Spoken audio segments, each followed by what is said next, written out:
विद्वान होना और निश्चल होना दोनों दो बातें हैं।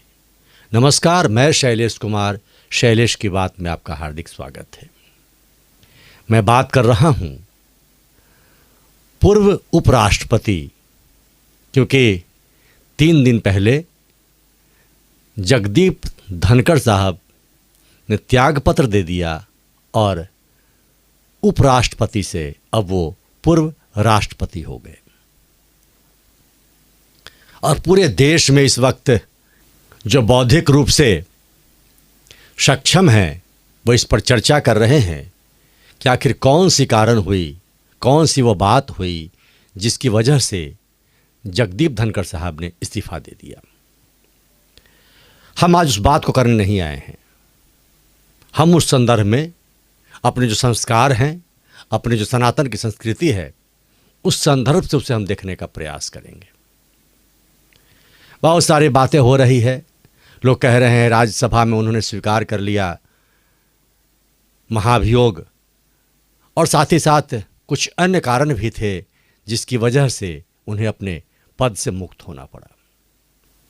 वो बड़े बड़े विद्वान आपको बता रहे हैं, लेकिन मैं जो बात कहने आया हूं वह यह कहने आया हूं कि कोई व्यक्ति विद्वान हो और साथ ही साथ निश्चल हो, कोई व्यक्ति विद्वान हो और साथ ही साथ चरित्रवान हो, यह कोई आवश्यक नहीं है। जगदीप धनखड़ साहब ने जो त्याग पत्र दिया, उसके पहले तक जो आम जनमानस में उनके प्रति भावना थी वह यह थी कि वो बड़े विद्वान व्यक्तित्व हैं, अपनी बातों को बड़ी स्पष्ट ढंग से रखते हैं, प्रखर हैं, कानून के विशेषज्ञ हैं और बड़े चुटेले अंदाज में अपनी बातों को वो कह जाते हैं।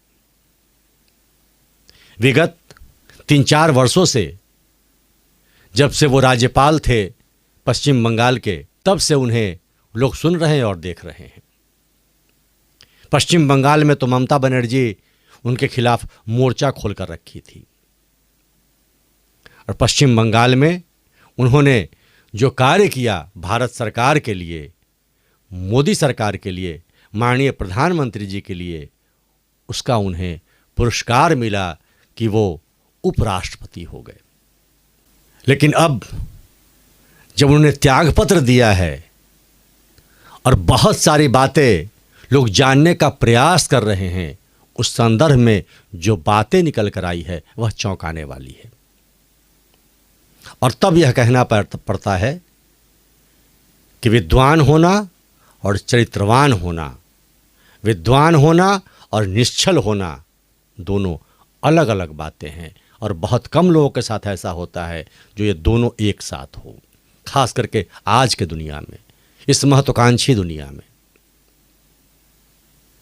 पहले वो कांग्रेस में थे, फिर जनता दल में गए, फिर कांग्रेस में आए, फिर भाजपा में आए, वहाँ से वो अचानक से राज्यपाल बने और फिर उपराष्ट्रपति हो गए। लेकिन असली चरित्र जो उनका था वह प्रकट होने लगा जब वो उपराष्ट्रपति के पद पर आसीन हुए, ऐसा लोग बता रहे हैं। अब ऐसे ऐसे उनके बारे में चर्चाएं आ रही है और उनके कार्य प्रणाली को देखा जा रहा है, और जो वो कर रहे थे निश्चित तौर पर वो उच्च पद पर बैठे व्यक्तियों के लिए शोभा का विषय नहीं है। और साथ ही साथ जिन्होंने उन्हें वहां तक पहुंचाया, उस व्यक्ति के लिए भी यह बहुत शर्म का विषय था। ऐसी बातें लोग कह रहे हैं जो बहुत सारे मर्यादित लोग कह भी नहीं सकते हैं। अति महत्वाकांक्षा तो बहुत सारे सामान्य तौर पर है कि हमें ये प्रोटोकॉल चाहिए था, हमें राष्ट्रपति की तरह चाहिए था, हमें प्रधानमंत्री की तरह चाहिए था। ये सारी बातें अपनी जगह पर है, लेकिन इसके अलावा भी बहुत सारे लोग बहुत स्तरहीन बातें भी रख रहे हैं जो निकल कर आ रहा है। तब यह प्रतीत होता है कि जो व्यक्ति सामने दिखाई पड़ता है वह विद्वान तो है, लेकिन अंदर से कितना निश्चल है, कितना मर्यादित है, इस पर प्रश्न उठा जाता है। अब आप सोच सकते हैं कि जो सरकार उन्हें राज्यपाल से उपराष्ट्रपति के पद पर बिठा देती है, वही सरकार अगर कहें तो उन्हें हटा भी देती है। अब तो यह स्पष्ट हो चुका है कि वो हटे नहीं हैं, हटाए गए हैं। तो आखिर ऐसी कौन सी बात हुई जिससे जिस व्यक्ति को बिठाया गया उसी को हटाने की नौबत आ गई? और ऐसा नहीं है कि उनके कारनामों को नज़रअंदाज या बर्दाश्त नहीं किया गया होगा। एक उपराष्ट्रपति हमारे थे, हामिद अंसारी। वो भी 17 तक उपराष्ट्रपति रहे प्रधानमंत्री मोदी जी के कार्यकाल में। और क्या क्या उन्होंने नहीं किया है, देश के खिलाफ जाकर उसे लोग भली प्रकार से जान चुके हैं। कितना वो अड़ंगा लगाते थे यह भी लोग जान चुके हैं। तब भी मोदी की सरकार ने उनके विरुद्ध कोई विशेष महाभियोग या उन्हें हटाने का प्रयास नहीं किया। यानी कि उससे बड़ा कोई कारनामा या उससे बड़ी हानि देने जा रहे थे, इसी वजह से उन्हें अपने पद से हटाया गया है। वैसे तो उन्होंने स्वास्थ्य का कारण दिया है, लेकिन सब लोग इस बात को समझ रहे हैं जिस प्रकार से सत्ताधारी दल की ओर से यानी कि भाजपा की ओर से बहुत कम प्रतिक्रिया आई है, प्रधानमंत्री का 1.5 लाइन का ट्वीट आया है, उससे समझ में आ सकता है कि सरकार बहुत नाराज़ थी। इसका मतलब कोई भारी क्षति की संभावना थी।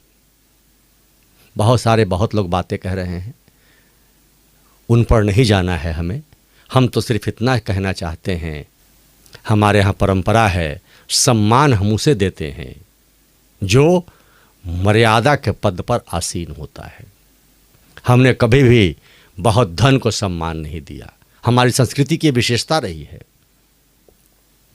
बड़े बड़े धनवान लोग हुए, बड़े बड़े धनवान राजा भी हुए, लेकिन नाम हमेशा उन्हीं लोगों को हुआ, सम्मान हमेशा उन्हीं लोगों को हुआ जिन लोगों ने मर्यादा का पालन किया और कुछ समाज के लिए अच्छे कार्य दे कर गए। इसीलिए हम राम को पूजते हैं, इसीलिए हम रामायण पढ़ते हैं।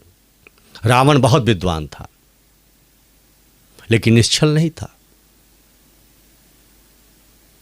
छल कर ले गया था माँ सीता को। और राम मर्यादित थे, सीता को ले जाने के बाद भी हनुमान से कहवाया, हनुमान से ढूंढवाया और फिर अंगद से संदेश पहुंचाया कि अभी भी वक्त है। समुद्र से भी रास्ता मांगते रहे, लेकिन जब वह नहीं माना तब उसे सजा देने की बात आई और रावण ने ही नहीं माना, इसलिए रावण वध हुआ। तो जब रावण अपने पर आ जाए तो वध तो होना ही है। मैं पुनः कहूँ, जीवन में अगर आप विद्वान हैं तो संस्कार भी आवश्यक है, चरित्र भी आवश्यक है। जिसके साथ हैं अपने सिद्धांत के साथ खड़े रहिए। शैलेश की बात को सब्सक्राइब नहीं किया है तो सब्सक्राइब करें, लाइक करें। शैलेश की बात पर इतना ही। बहुत बहुत धन्यवाद। जय जय श्री राम।